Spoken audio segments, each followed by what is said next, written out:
Okay, so ang pagbati po ng kapayapaan sa ating lahat. Assalamualaikum warahmatullahi wabarakatuh. So ngayon ay alas 6:47 na ng umaga. So meron po tayo ditong aircon na ang tatak ay LG. Ayun oh. So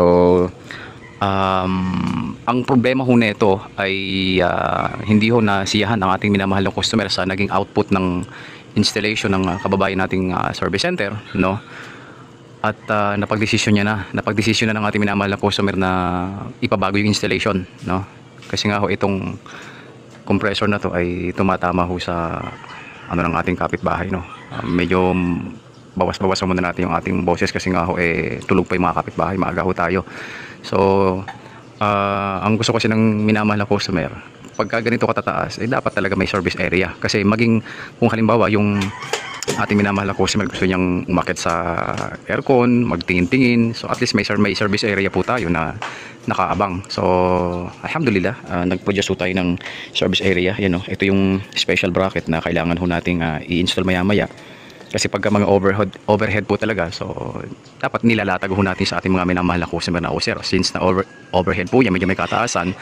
Ano ho bang gusto niyong bracket? May service area ho ba o single bracket lamang na standard? So syempre, kung mamimili ngayon yung minamahal na customer, ano bang pagkakaiba ng may service area sa wala? Ngayon, ang pagkakaiba ho nito, kapag magme-maintenance ka, halimbawa nagkaroon ng problema, halimbawa service center o kung sino man, at least malaya ho tayo makakagalaw-galaw sa taas, no? Kasi kagaya ho nito, kapag magto-troubleshoot ka, magpapalit ka ng compressor, so medyo may kahirapan po talaga pagdating sa part ng mga technician. So dapat kung tayo ay mag-install ng aircon, so dapat naglalatag ho tayo ng mga option na pwedeng pamilihan ng ating mga minamahal na customer. Okay? So ito po ay ikakabit natin maya-maya lamang at ipapakita ko sa inyo kung anong dahilan. Kasi kinabit na rin naman ng service center. So bakit ipapabago ng ating minamahal na customer? Ano yung mabigat na dahilan, no? Bakit ipapabago niya? So alamin ho natin maya-maya lamang. So tayo po muna ay magsimula sa basic. Ipapump down ho muna natin yung ating system, mga kamaster, okay?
Okay, so naikabit na ho natin yung ating unit. Ito na ho tayo. Pwede nang pakasalan mga kamaster, no? Ayun o. So, nilatag na rin natin yung tubo. Ayan. So, vacuumin na ho natin. On muna dyan. Dito. Yun. Yun. Mag-vacuum muna tayo mga kamaster.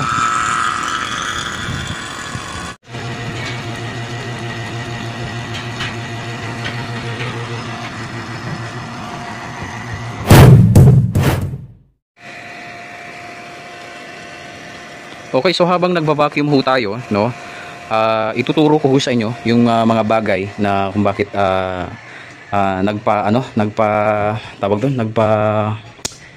lumbay sa ating minamahal na customer, yung reason kung bakit pinabago niya sa ating installation ng service center. Dahil nga ho dito, no, unang-una, yung unang butas ng ating mga minamahal na service center ay eto ho.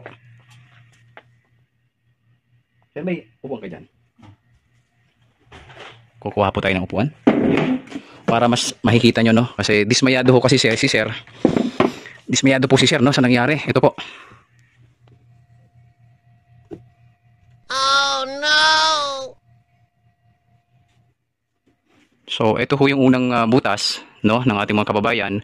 Nangyari ho kasi ito dahil nga wala dito si Sir, yung ating minamahal na customer ay nasa Pangasinan, then yung kanyang asawa ay nasa abroad. Ang nag-assist lamang sa kanya ay kanyang bayaw at saka kanyang anak na babae. So syempre wala nang mga idea yon. So pagkatapos install, pag uwi ni Sir, ito lang na bumungad sa kanyang kwarto, sa kwarto ng kanyang anak. Ito na po, yan, oh. Oh no! So yan ang unang butas, pangalawang butas nandito na. Okay, at ito pa yung isa kasi isinabay na lamang ho yung yung electrical ng unit na to. Ito na ho. Sila din ho ang nagkabit na ito, yung ating mga minamahal na service center, no. Pero ang concern lamang ho natin dito at ang ating minamahal na customer ay ito. Yeah, teka lang ha. Ito ho kasi ito yung power supply. Okay, si service center na rin ho ang gumawa nito. Ano, sobrang sobrang wala man ng looping yan, sobrang batak na batak, banat na banat, no? Ngayon, ang nangyari syempre, yung tubig yan, dahil nga nasa babae, mas mababaho yung breaker dito, tutulay ho dyan. Okay, so yung mga possibility na nakita ng ating minamahal na customer na pwedeng mangyari dahil nga wala dito si Sir, ang anak niya lamang na babaeng lagi nandito at nag-iisang anak, paano kung halimbawa dumating yung time na tumulo ko ito? Okay, yung time, hindi naman natin sinasabi na tumulo, pero paano kung dumating yung time na magkaroon ng water leaking dito sa power supply at, di ba, pumunta dito sa ating breaker. So magkakaroon tayo ng problema. Kaya mangyari diyan, ito po ay itataas lamang ho natin, no, para kung sakaling magkaroon ng problema, no, yung tumulo man, at least hindi mapupunta sa ating power supply sa breaker, ha. So ito ho yung anong tawag doon? Nawala ng gana si Sir sa installation dahil nga nag-add pa si Sir ng 5,000 sa excess na na copper tubing. So bukod sa 7,500, nag-add pa siya ng 5,000 para sa excess. Okay, so ganoon lamang ho, kaya ho nadismaya si Sir dahil ho sa iniwan na lamang ho ng ganyan na hindi man lang ho nilagyan ng pinatsihan. Kahit naman sino madidismaya. So puntahan ho natin to sa likod. Ito po, ito ho, ayan. So nandito ho yung panel, yun. Ito ho yung power supply na ginawa ng ating kababayan. Ito ho yun, ha, ayan ho. Yung piping niya ay dito. Ayan. So yung kaya ho pinabago ni Sir yung bracket kasi nga ho hindi na anticipate ng mga kababayan natin na yung kapitbahay syempre nagrereklamo dahil nga mainit daw. So syempre dapat kung tayo man ay service center, dapat naglalatag tayo ng option sa ating mga minamahal na customer na Sir. Baka magreklamo ho yung kapitbahay natin doon, ha, kasi doon ho nakaharap yung yung ating condensing unit. So syempre at least yung customer at least magkakaroon ng idea, no. So sige, lagyan na nga natin ng service area yung bracket. So ganoon lamang, dapat nagbibigay ho tayo ng mga option sa ating minamahal na customer kasi sila wala naman silang alam sa mga ganito Okay, so kaya nakapag-decide si Sir na pati yung bracket tanggalin na rin at maglagay ho tayo ng service area para kung sakaling magkaroon man ho ng maintenance dito, maglilinis, magto-troubleshooting, magpapalit ng kung ano-anong parts dyan, at least, no, kapag naglagay si Sir ng fire exit dito, o dito na hindi na ho kailangan ng hagdan, at least dito na lamang ho dadaan yung technician papunta ho dun sa ating outdoor unit accessible ho. Okay, no? Kasi ito ho yung sinadjust ko, pinagawa pa ho talaga ito na pinagawa pa natin itong special bracket na to na may service area, harap at saka likod. So makakaikot-ikot ho tayo sa unit. Okay, so balik ho tayo dito. Ito ho yung pinagkadismayan ni Sir.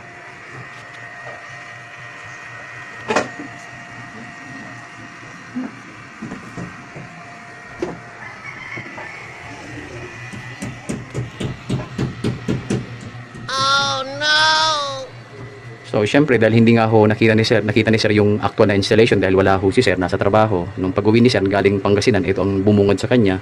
So hindi man dalang daw tinakpan ng semento man lang o kahit ano. So dapat isang paalala lamang ho sa ating mga, ako hindi po ako naninira, baka sabihin niyo naman naninira ako, hindi ho. Kaya ho tayo napupulaanan ng mga customer kasi hindi ho natin inaayos yung ating performance, no. Kasi nga ho galing ho ako ng service center. Okay? National Panasonic hanggang sa naging Carrier, hindi ho namin ginawa yung mga bagay-bagay na ito. Hindi po namin kung halimbawa may nabasag man kami, konti lang, pero hindi ho namin hinahayaan, hindi namin iniiwan na hindi malinis yung aming gawa. Sinisemento ho talaga namin yan. Pinipinturahan pa kung sakali. Di ba? So, kaya ho, nag-decide ang ating minamahal na customer na ipabago na lang ho yung ano, unang-una yung outdoor unit, yung location, ilagyan ho natin ng service area, service maintenance, may access para sa maintenance. Then yung power supply, ibabaguhin ho natin yon. Mga kamaster, so paalala doon sa ating mga minamahal na service center, wake up call po ito sa atin kasi ang akala ko kasi ng mga ibang customer natin, yung mga technician, mga ganito, ganyan. So, syempre, damay-damay ho tayo. Ayusin na lang ho natin. Mayroon naman ho mga coring, mga pambutas ho tayo dito. Mga nabibili. Huwag ho ganito na, na mano-manong sinsil. Kasi pag magsisinsil ka, mabibiyak nga eh. Pero kung coring ang gagawin mo, yung ginagamit ho natin na pambutas, kung mayroon mga matutuklap, kurampot lang.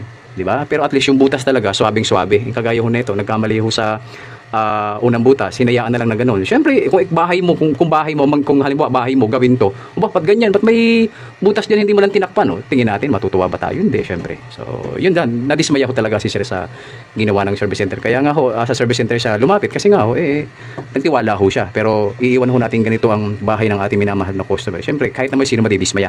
Okay, yun lamang. Kaya yung reason kung bakit pinabago ni Sir, yun. Dismayado ho siya dahil sa ang expectation niya maganda yung output ng trabaho ng service center. Pero yun, ito nga, hindi nga ho naging maganda yung output. Kaya, ewan ko lang, kaya tinawag ho tayo. Okay? So, babaguhin ho muna natin, iaangat ho natin yung power supply. Ayun mga kamaster. Okay?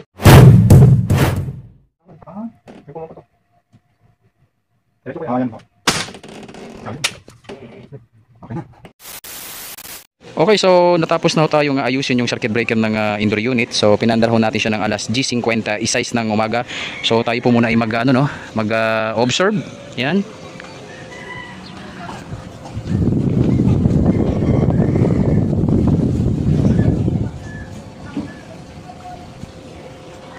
So ito ho yung kinagandahan kapag may service area yung ating ating bracket, ating outdoor unit kasi nga ho malaya ho tayo nakakagalaw dito mga kamaster. Nakagawa ho natin yung mga dekalidad na trabaho sa ating unit mga kamaster. So tayo po muna magantay ng ilang oras mga kamaster, no? Tungkol sa bagay na yan, pinaghandaan ko na yan. Okay, so 11:56 na ng umaga. Okay na ho ito. Ayun no. So akitin ho natin mga kamaster, no? Nakaisang oras na ho tayo dito. Ayan, akitin natin para makita natin yung mga parameters. Ito yung kinagandang kapag may may service area.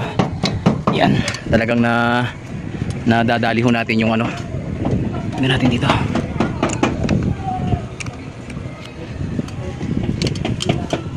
.1 amperes. Ayun, so tingnan natin 3 amperes hanggang 2.9 amperes sa ating pressure 148 PSI. Yun. So, tataas pa ho yan. So, punta natin dun sa indoor unit. Super lamig ho yan. Para kayo nasa Alaska. Okay. So, pasukin na ho natin mga master. Yun o. Yun o, nadali. Pwede po sa salon. Ayan. So, ito na ho yung ating sinagawang pagbabago ng yun. Ayan. So, okay pa paano naman nasa taas na ho yung ating power supply. No? So hindi na ho kagaya kanina na nasa baba, kaya pagdating ng araw may mga possibility na tutulo ho yung ating unit. Syempre nandito ho yung ating power supply kanina, may possibility na tutulay yung tubig at didiretso sa ating circuit breaker. At kung kahit paano, kung tutulo man siya, dito na lang, hindi tutulay sa wire, di ba mga kamaster? So okay na ho ito.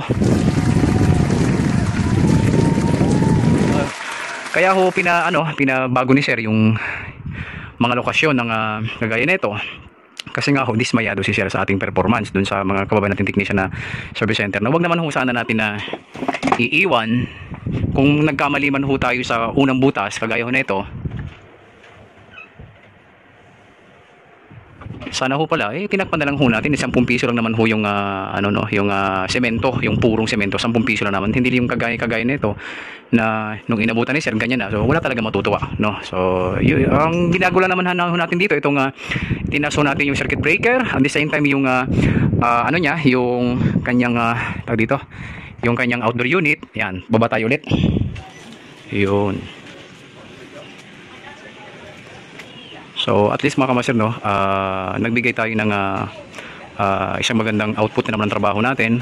Nilagyan ho natin siya ng service area kung sakali magkaroon ho tayo ng pag may maintenance, at least hindi ho tayo hirap na magagalaw sa condensing unit kung maglilinis, magto-troubleshooting, magpapalit ng compressor. So malayang malaya ho tayong makakagalaw. At kung doon sa mga kababayan nating service center, magbigay ho tayo ng option sa ating mga minamahal na customer na, o sir, pagka mga overhead, gusto nyo ho bang lagyan natin ng special na bracket, o di naman kaya single bracket lamang. So mamimili ho yung customer. Ngayon kapag sinabi ng customer na single bracket lang, hindi siyang nagpumili nun, hindi na ho kayo. At least kahit paano, hindi ho kayo nagkulang sa paalala. Okay mga kamaster, na pagdating ng araw, na pag-isip-isip ng customer na, nga pala, kailangan pala ng service area dito, no? So wala na. Dahil nga sa na-install na, ayun.